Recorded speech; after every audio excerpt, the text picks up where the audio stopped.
નમસ્કાર દોસ્તો, જોઈએ આજે આપણે એક નવો સરસ મજાનો ફરીથી વિડીયો લઈને આવ્યા છીએ. પરીક્ષા ખૂબ નજીક છે અને તમે બહુ સારી તૈયારી કરતા હશો એવી મને આશા છે અને તમારો ટાઈમ વેસ્ટ તમે નહીં કરતા હો. સાથે સાથે જો હું તમને પણ વિડીયો જે આઈએમપી પ્રશ્ન હોય છે એના સ્વરૂપે મૂકતો રહું છું, તો તમે ચોક્કસ જોતા રહેજો વિડીયો.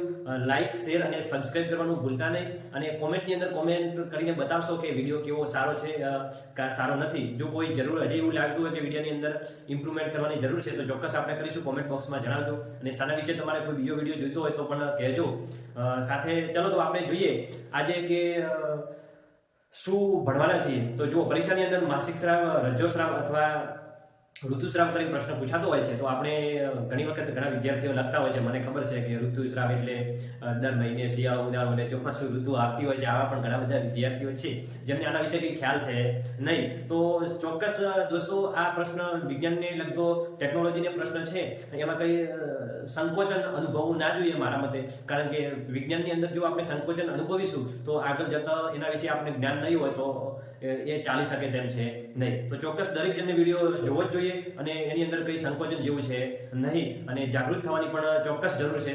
તો જોઈએ આમની અંદર શું છે પ્રશ્નની અંદર.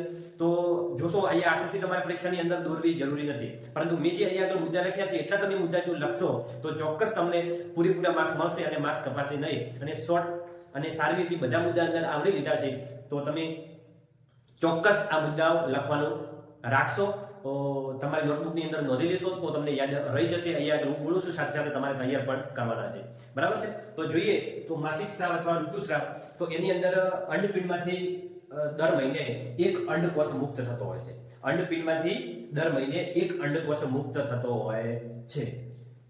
આ અંડકોષ જ્યારે અંડવાહિની દ્વારા ગર્ભાશયમાં આવશે.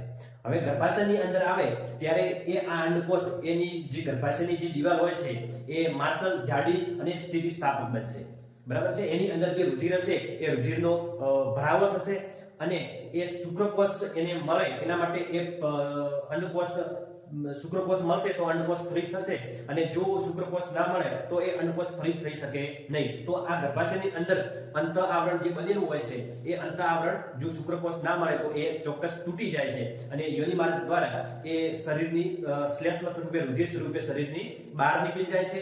અને આ જે પ્રક્રિયા થાય છે એ લગભગ 2 થી 8 દિવસની અંદર સ્ત્રીની અંદર આ પ્રક્રિયા 2 થી 8 દિવસનો સમય લાગે છે. તો આને માસિક સ્રાવ, રજ્જોસ્રાવ અથવા રજ્જોસ્રાવ અથવા ઋતુસ્રાવ અથવા રજ્જોધર્મ પણ એને કહેવામાં આવે છે. તો અહીંયા આગળ ચોક્કસ મુદ્દા લખેલા છે. જુઓ, અંડપિંડમાંથી દર મહિને એક અંડકોષ મુક્ત થાય છે. એ અંડવાહિની મારફતે ફલિત અંડકોષ પ્રાપ્તિ માટે ગર્ભાશયની દિવાલ જાડી અને શું બને છે? માસલ બને છે. જો આ જાડી અને માસલ બને છે. અંડકોષ શુક્રકોષ દ્વારા ફલિત ન થાય તો અંડકોષ 1 દિવસ સુધી અંદર જીવિત રહે છે. અંડકોષ કેટલા દિવસ સુધી અંદર જીવિત રહેશે? 1 દિવસ સુધી જીવિત રહેશે જો ફલિત પ્રક્રિયા થાય ન તો. જો અંડકોષનું ફલન ન થાય તો અંત આવરણની જરૂરિયાત રહેતી નથી અને અંત આવરણ શું થાય છે? ધીરે ધીરે તૂટી જઈને યોનિ માર્ગ દ્વારા રુધિર અને શ્લેષ્મ સ્વરૂપે શરીરની બહાર નીકળે છે. આ સ્રાવ લગભગ 2 થી 8 દિવસ સુધી રહેતો હોય છે. તો ચોક્કસ આ મુદ્દા તમને ધ્યાનમાં આવ્યા છે, પરીક્ષાની અંદર પૂછાય તો પછી આપણે શિયાળો, ઉનાળો અને ચોમાસું ના લખતા. આ મુદ્દા પરીક્ષાની અંદર ચોક્કસ આપણે લખીશું અને એકદમ સહેલો પ્રશ્ન છે અને દરેક જણને યાદ રહી જાય. જેને કશું યાદ ન રહેતું હોય એમને પણ આ ચોક્કસ મુદ્દો યાદ રહેશે. આકૃતિ દોરવી પરીક્ષામાં જરૂરી છે નહીં અને હું તો કહું છું કે આ ઋતુસ્રાવની અંદર આકૃતિ તો આપણે દોરીશું નહીં, એટલો આપણો ટાઈમ પરીક્ષાની અંદર બચશે. ચલો, તો સાથે સાથે કે આ વિડીયોને લાઈક, શેર અને સબસ્ક્રાઇબ કરવાનું ભૂલશો નહીં. કોમેન્ટ બોક્સની અંદર કોમેન્ટ પણ કરશો જેથી અમને ખ્યાલ આવે કે તમને વિડીયો પસંદ છે અથવા વિડીયો ગમતા નથી અને કંઈ ખામી હોય તો પણ ચોક્કસ જણાવજો દોસ્તો.